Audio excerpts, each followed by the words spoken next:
Praise the lord. సామెతలు 14వ అధ్యాయం 1వ వచనం ప్రారంభం.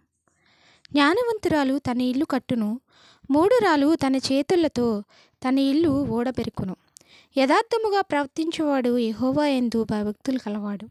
కుటిల చిత్తుడు ఆయనను తిరస్కరించువాడు. మూఢుల నోట బెత్తము వంటి గర్వమున్నది, జ్ఞానుల పెదవులు వారిని కాపాడును. ఎద్దులు లేని చోట గాదియందు ధాన్యముండదు. ఎద్దుల బలము చేత విస్తారము వచ్చుబడి కలుగును. నమ్మకమైన సాక్షి అబద్ధమాడడు, కోట సాక్షికి అబద్ధములు ప్రియములు.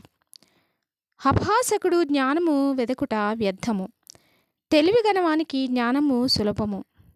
బుద్ధిహీనుని ఎదుటి నుండి వెళ్ళిపోము, జ్ఞానవచనములు వాని యందు కనబడవు కదా.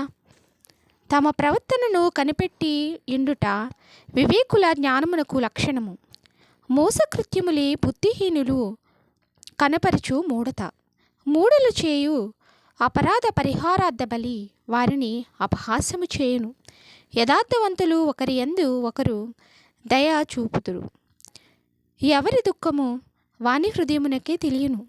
ఒకని సంతోషములో అన్యుడు పాలువాడు కానేరడు.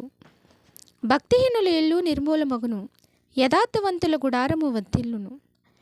ఒకని ఎదుట సరైనదిగా కనబడు మార్గము కలదు, అయితే తుదకు అది మరణమునకు త్రోవ తీయును. ఒకడు నవ్వుచునినను హృదయమున దుఃఖముండవచ్చును, సంతోషము తుదకు వ్యసనమగును.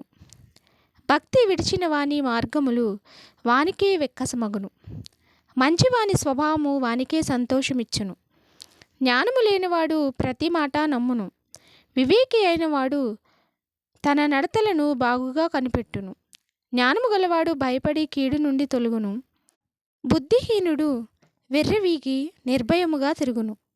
త్వరగా కోపపడువాడు మూఢత్వము చూపును, దుర్యోచనలు గలవాడు ద్వేషింపబడును. జ్ఞానము లేని వారికి మూఢత్వమే స్వాస్థ్యము, వివేకులు జ్ఞానమును కిరీటముగా ధరించుకొందురు. చెడ్డవారు మంచివారి ఎదుటను, భక్తిహీనులు నీతిమంతుల తలుపు నొద్దను వంగుదురు. దరిద్రుడు తన పొరుగువానికి అసహ్యుడు, ఐశ్వర్యవంతుని ప్రేమించువారు అనేకులు. తన పొరుగువాన్ని తిరస్కరించువాడు పాపము చేయువాడు, బీదలను కటాక్షించువాడు ధన్యుడు. కీడు కల్పించువారు తప్పిపోదురు, మేలు కల్పించువారు కృపాసత్యముల నొందుదురు. ఏ కష్టము చేసినను లాభమే కలుగును, వట్టి మాటలు లేమిడికి కారణములు. జ్ఞానుల ఐశ్వర్యము వారికి భూషణము, బుద్ధిహీనుల మూఢత్వము మూఢత్వమే. నిజము పలుకు సాక్షి మనుషులను రక్షించును, అబద్ధములాడువాడు వట్టి మోసగాడు.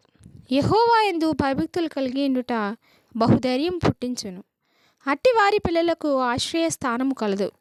యెహోవా యందు భయభక్తులు కలిగిండుట జయోపు ఊట, అది మరణ పాశములలో నుండి విడిపించును. జనసమృద్ధి కలుగుట చేత రాజులకు ఘనత వచ్చును, జనక్షయము రాజులకు వినాశకరము. దీర్ఘశాంతము గలవాడు మహావివేకి, ముంగోపి మూఢత్వమును బహుమానముగా పొందును. సాత్వికమైన మనసు శరీరమునకు జీవము, మత్సరము ఎముకలకు కుళ్ళు. దరిద్రుని బాధించువాడు వాని సృష్టికర్తను నిందించువాడు, బీదను కనికరించువాడు ఆయనను ఘనపరచువాడు. అపాయము రాగా భక్తిహీనుడు నశించును, మరణకాలమందు నీతిమంతునికి ఆశ్రయము కలదు. తెలివి గలవాని హృదయమునందు జ్ఞానము సుఖనివాసము చేయును, బుద్ధిహీనుల అంతరంగంలోనున్నది బయలుపడును. నీతి జనములు ఘనతకెక్కుటకు కారణము, పాపము ప్రజలకు అవమానము తెచ్చును.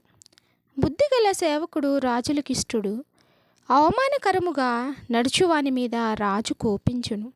ఆమెన్. Thanks for watching.